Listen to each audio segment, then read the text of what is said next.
Asian markets के अंदर सख्त मंदी। अमेरिका में ट्रम्प टैरिफ्स ने तबाही मचा के रख दी पूरी दुनिया में।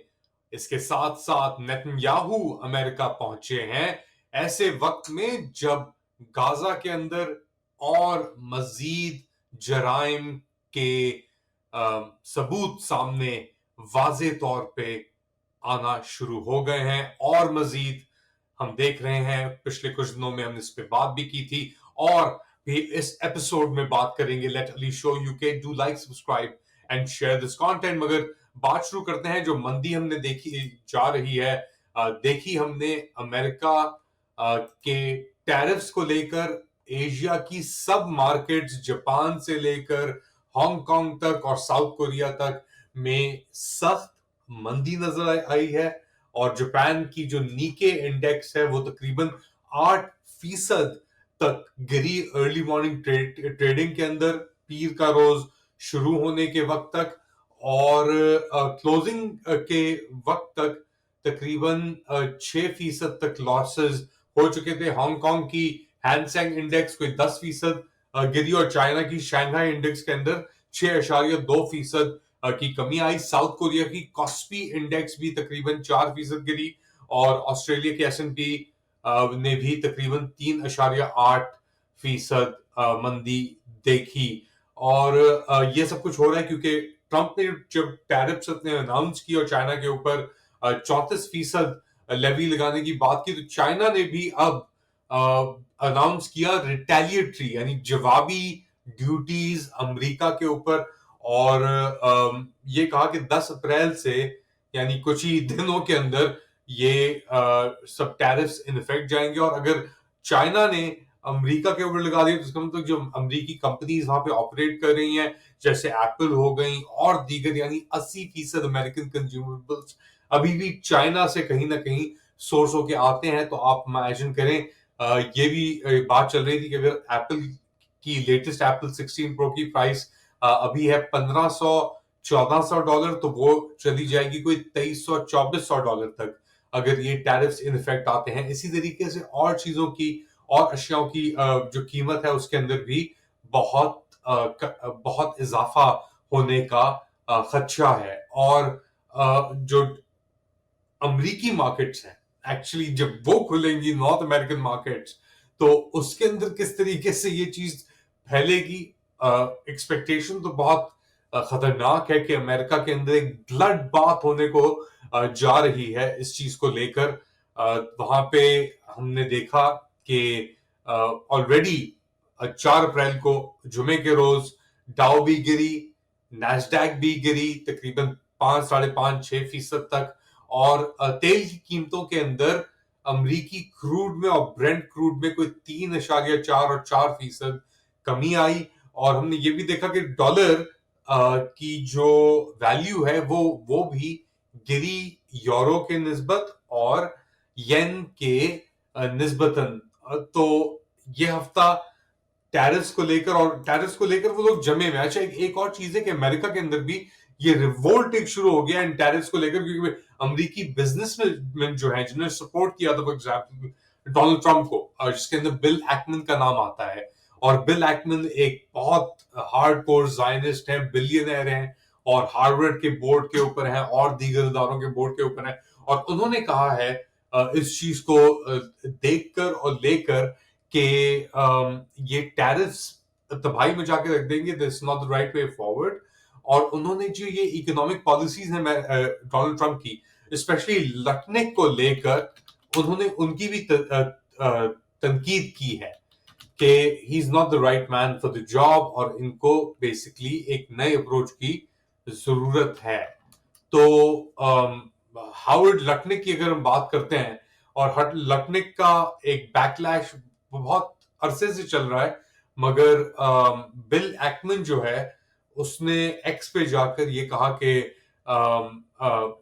लटनिक जो है वो सही बंदा नहीं है इकोनॉमिक मेस से निकालने के लिए। और मैं अपनी जो चीजें हैं उनके ऊपर बात करता हूं। मगर हाँ, अगर आप इकोनॉमिक सिचुएशन देखें और क्या हो रहा है मार्केट्स के अंदर, अमेरिका के अंदर, पूरी दुनिया में अमेरिका की उन डिसीजंस को लेकर, तो डेफिनेटली एक बहुत ही परेशान कुन सिचुएशन हमारे सामने आती है। इसके साथ साथ ये सब कुछ एक ऐसे वक्त पे हो रहा है जब आईसीसी के वांटेड क्रिमिनल आप कह लें, उनके खिलाफ अक्यूज्ड आप कह लें, बेंजामिन नेतन्याहू, वो पहुंचे हैं अमेरिका और वो बात करेंगे डोनाल्ड ट्रंप से ना सिर्फ और वेपनरी लेने की कि हमें और आप इमदाद दें और वेपन्स दें कि हम जाके गाजा के अंदर अपनी ये जंग को आगे बढ़ा सकें, ना सिर्फ उसकी बट उसके साथ साथ ये बात करेंगे, ये डिमांड करेंगे अमेरिका से कि टैरिफ जो लगाए हैं अमेरिका ने इजराइल के ऊपर 17%, उनको किस तरीके से हटाया जाए। तो दीज थिंग्स ऑब्वियसली अमेरिका के अंदर बहुत सपोर्ट है नेतन्याहू की, और नेतन्याहू को वहां पे वो एक चैंपियन समझते हैं।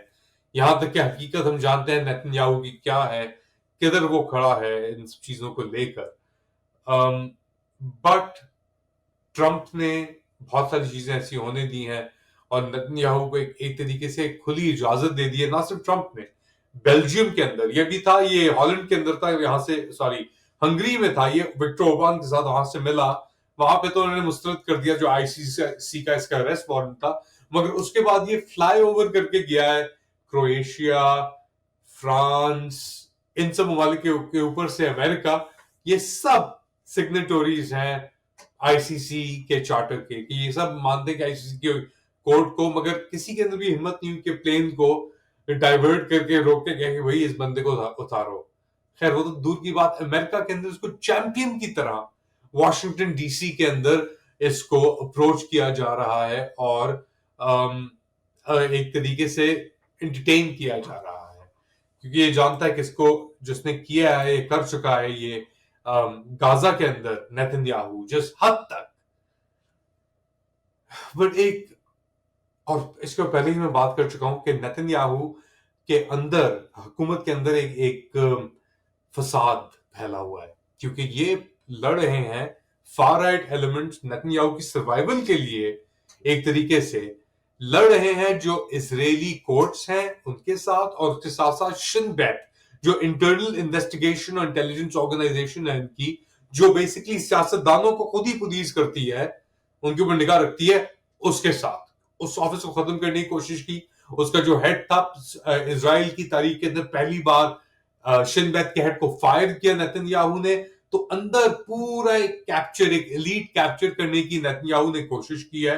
हर कोई बेसिकली नेतन्याहू को कॉर्नर करने की कोशिश कर रहा है, मगर नेतन्याहू इतना शातिर आदमी है कि वो ऐसी सिचुएशन के अंदर भी अब अमेरिका जा रहा है और वहां पे जाके वो डोनाल्ड ट्रंप से और कंसेशंस लेने की सिचुएशन में होगा, ना सिर्फ अपने लिए बट टारगेट भी उसने किया विक्ट्री उसकी, जो फॉर एग्जांपल डिपोर्टेशंस हो रही है अमेरिका में, जो ट्रंप हुकूमत खुद ही कर रही है। अब तो ऐसे ऐसे केसेस आ रहे हैं एक्चुअली अमेरिका से कि एक फॉर एग्जांपल हेयर स्टाइलिस्ट था जो 1.5 साल पहले आया था इलीगली अपेरेंटली वेनेजुएला से मेक्सिको के रास्ते अमेरिका दाखिल हुआ और उसने असाइलम मांगा, उसको उठा के भेज दिया उन्होंने जो हाई सिक्योरिटी प्रिजन है बेसिकली निकरागुआ में, कहीं का जहां पे इसको लोगों को इंटर्न कर रहे हैं ये।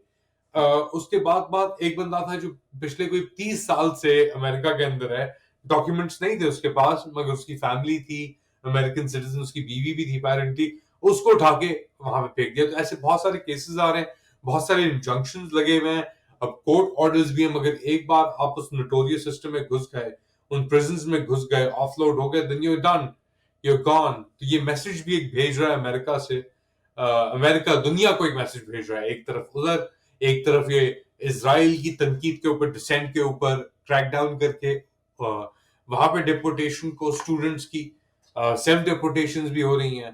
तो ये ब्रेन ड्रेन उस तरीके से अमेरिका से हो रहा है, एक सर्टन ब्रेन ड्रेन हो रहा है अमेरिका से कि जैसे मैं पहले भी कह चुका हूं कि इजराइल की तनकीद नहीं हो सकती, फलस्तीनियों के साथ इजहार अच्छा नहीं हो सकता। और इसी बात के ऊपर आखिरी बात एंड करूंगा, मगर पहले ये देखें सादिक खान जो हैं लंदन के नाजिम मेयर, उनकी क्लिप है ये, ईद के मौके के ऊपर उन्होंने ये शाया की थी क्लिप। ये देखें, फिर बात को अपने इख्तिताम पे लेके चलते हैं। Of course, this year, for many, the usual happiness we feel during Eid will be tempered by the appalling suffering and killing that continues in Sudan and Palestine. More than 50,000 Palestinians have been killed in Gaza as a result of Israel's ongoing military campaign, including more than 15,000 children. तो ये थे Sadiq Khan, London के Nazim mayor, और ये रमजान के मौके के ऊपर जो फलस्तीन के अंदर हो रहा है उसके ऊपर उन्होंने बात की। इसके बाद जो ब्रितानिया में इजराइल की सफीर हैं हटोवली साहिबा, उन्होंने हवाटली हटोवली जो भी हैं, उन्होंने इनके ऊपर तनकीद की एक्ट के ऊपर जाके कि ये हमास का प्रोपेगेंडा फैला रहे हैं, और अब उनके खिलाफ एक मुहिम शुरू हो गई है कि वो माफी मांगे या रिट्रैक्ट करें। वो आपने देखा को ऐसा तो कुछ नहीं था वीडियो में। एक और मुहिम शुरू हो गई है कि इजरायली एम्बेसडर के खिलाफ कि आप किस तरीके से आप ब्रितानवी